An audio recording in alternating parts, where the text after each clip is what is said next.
Hi everyone, welcome back to our channel. Today we are diving into a topic that I believe can transform the academic life of a student.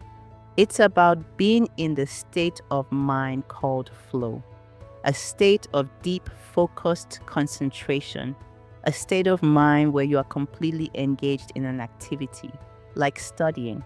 So, let's get real for a second. Close your eyes and think about your academic journey. Think back to the last time you sat down to study. Did it feel like you were climbing a mountain, barely making progress, with distractions pulling you in every direction? Maybe you're working so hard, but your grades don't seem to match the effort. Or worse, you've started to feel like giving up altogether. I get it. School can feel overwhelming, even hopeless at times. But what if I told you there's a way to turn studying into something that feels easy, even fun? What if you could actually enjoy learning and make better grades than you ever thought possible? Sounds too good to be true, right? Trust me, it's not. Today, I'm here to share with you the life-changing principles from Mihaly Csikszentmihalyi's book called Flow, The Psychology of Optimal Experience. This book isn't just about being happier. It's about unlocking the secret to mastering any challenge, including school.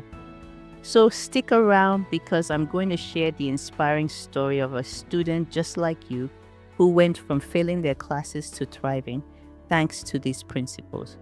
But before we begin, click on the subscribe button and click the like button. Now, let's dive in.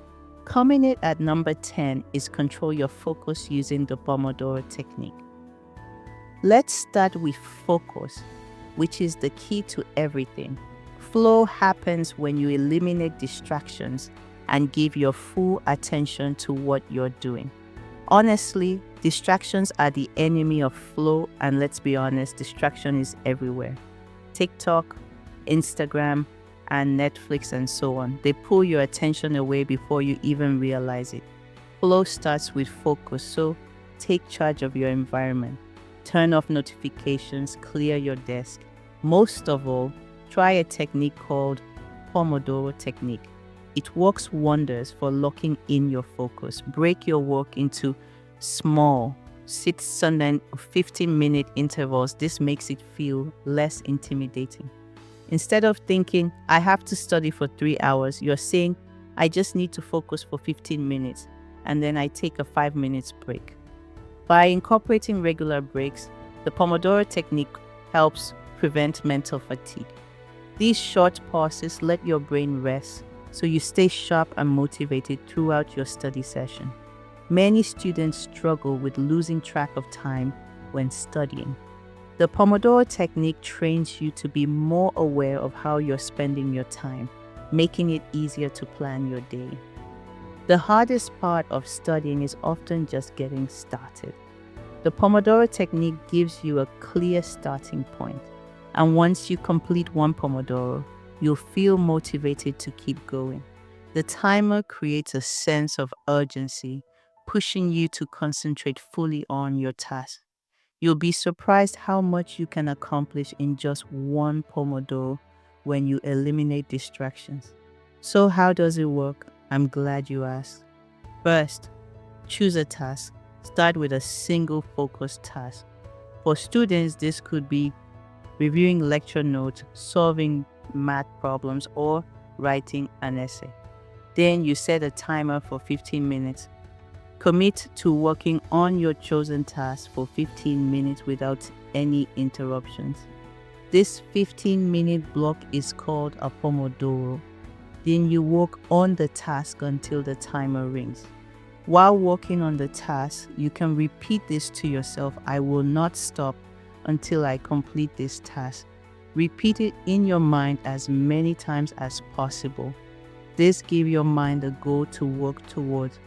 During these 15 minutes, stay completely focused. No checking your phone, no multitasking, just pure concentration. After the timer goes off, reward yourself with a 5-minute break. Use this time to stretch, grab a snack, or take a quick walk. This short rest helps reset your brain and keeps you from feeling overwhelmed. Be very disciplined with your 5 minutes break. It's not the time to get on a phone call. You repeat the process. After 4 to 5 Pomodoros, you can take a longer break of 15 to 30 minutes. This allows your brain to recharge before diving back in. For example, imagine you need to prepare for a history test covering 3 chapters. Here's how you could use the Pomodoro technique. Pomodoro 1. Summarize key events from chapter 1. 2. Memorize important dates and figures from chapter 2. 3. Review your notes from chapter 3. 4. Test yourself on all 3 chapters using flashcards. With this method, you tackle the material in focused chunks and avoid overwhelming yourself by trying to cram it all at once.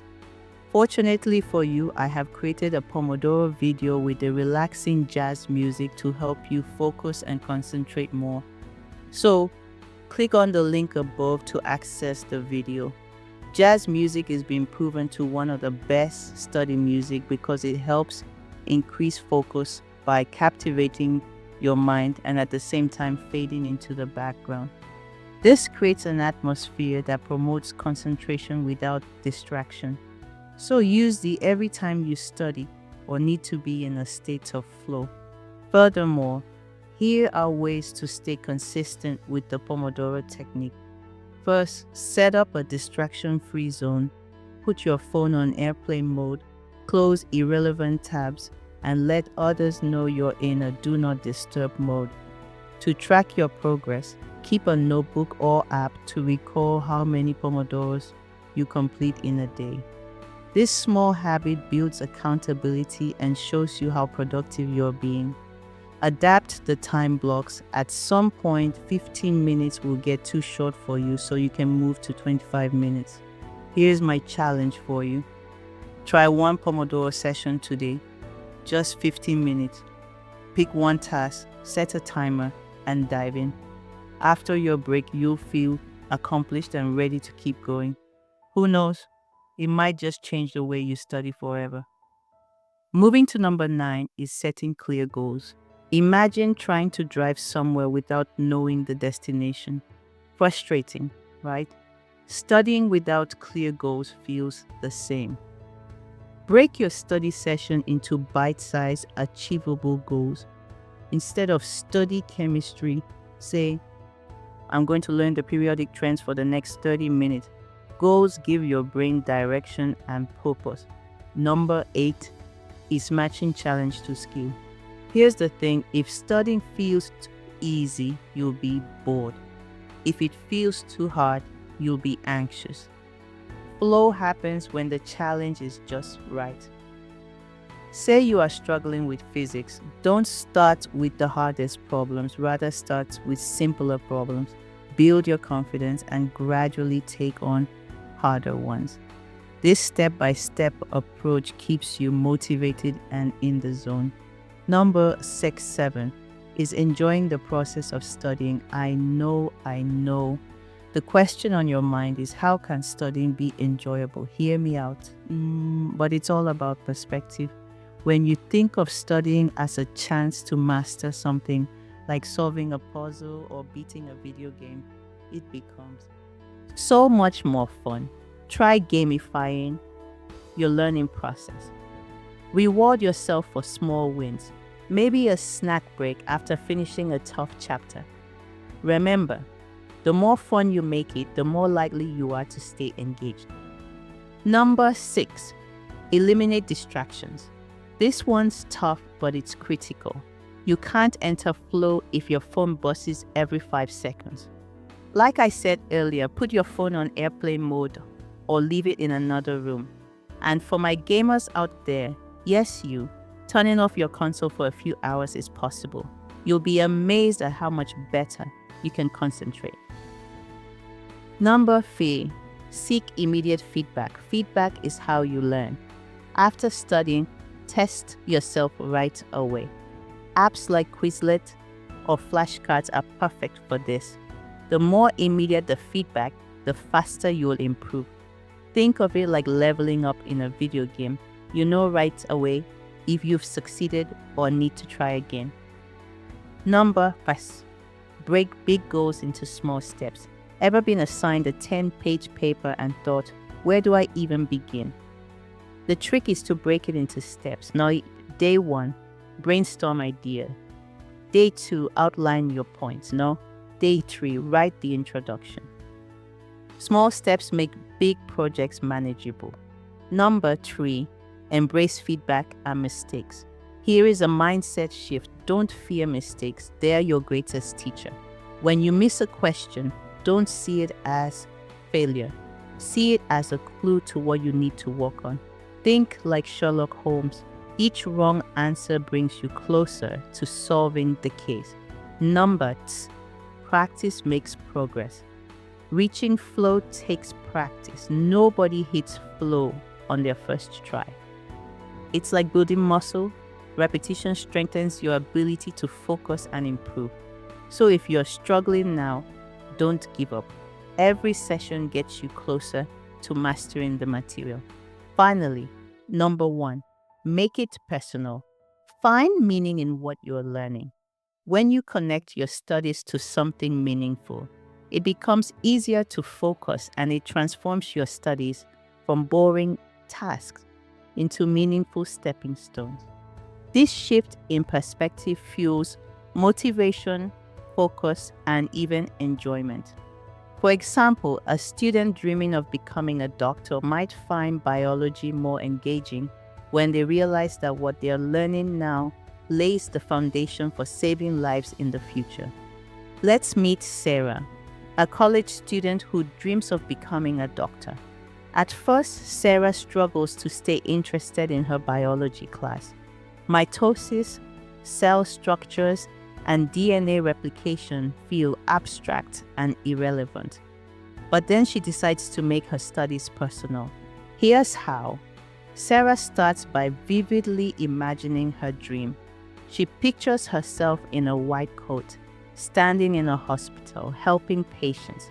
She reminds herself that understanding how the human body works, starting at the cellular level, is essential to becoming the kind of doctor who makes a difference. She said to herself, one day, I'll be diagnosing diseases. If I don't understand how cells divide correctly, how will I explain cancer to a patient? This chapter on mitosis isn't just about passing a test, it's about preparing to save lives.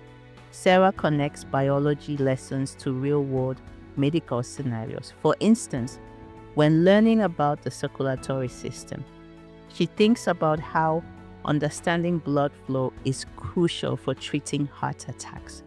When studying the immune system, she imagines how doctors use that knowledge to help patients fight infections. Then she thinks to herself, when I learn about how white blood cells attack invaders, I'm learning how I might one day explain an immune response to a patient with an autoimmune disorder. Sara finds ways to make her studies feel more like the work she'll do as a doctor. She watches videos of surgeries to see how the body systems interact in real time. When she studies anatomy, she quizzes herself by imagining she's explaining the material to a patient. When studying the skeletal system, Sara thinks about how she might interpret X-rays as a future doctor. She even starts learning medical terminology to deepen her understanding and feel more connected to her dream. Furthermore, Sara decides to volunteer at a local clinic to see biology in action. When she hears doctors explain illnesses or treatments to patients, she realizes how much of their work is rooted in the biology she's learning now. One day, she observes a nurse explaining diabetes to a patient. Sara recalls her biology lesson on glucose and insulin, realizing that understanding the cellular process of energy regulation is crucial for helping real people. Sara treated every biology exam as a small victory on her journey to medical school. Instead of seeing tests as a hassle, She reframes them as chances to measure her readiness for the next step in her dream. Before she studies for any exam, she says to herself, "This isn't just a biology test, it's practice for the MCAT. Every chapter I master gets me closer to medical school and saving lives." By connecting biology to her dream of becoming a doctor, Sara transforms her attitude towards studying. It's no longer just about memorizing facts for a grade. It's about becoming the kind of doctor she's always dreamed of being. With this mindset, she not only excels academically, but also feels more inspired and fulfilled. So now it is your turn. How can you make studying more personal? Here's how you can make studying personal. First, define your why. Ask yourself, why is this subject important for my future? Write it down and keep it visible. Second, relate your classes to your dream. Find real-world connections between what you're studying and your career goals. If you're studying biology and want to be a doctor, think about how cells, organs, or diseases relate to patient care. Third, use visualization. Picture yourself in your dream role. How does mastering this subject help you get there? Fourth, make it interactive. Use tools, videos, or hands-on learning to bring the subject to life. Make your studies feel relevant and exciting. Fifth, celebrate small wins. Treat each chapter or test as a step closer to your future. Reward yourself for progress and stay motivated by keeping your big picture in mind. Studying isn't just about getting good grades, rather it's about preparing for the life you dream of. When you make your studies personal, they become meaningful, engaging, and even enjoyable. Like Sara, you'll find that every concept mastered is another step toward your future. So, the next time you open a textbook, don't just see it as homework, see it as a ticket to your dreams. So, what's stopping you from being the next Sara? You have the tools now. Remember, studying isn't just about cramming facts, it's about creating moments of focus, growth, and even enjoyment. Start small, apply these principles, and watch your academic life transform. Thank you for watching. If you found this helpful, and share with students who could use some academic inspiration. Oh, and don't forget to subscribe for more tips to help you crush your academic goals. Now go out there, find your flow, and own your success. Until next time, stay awesome.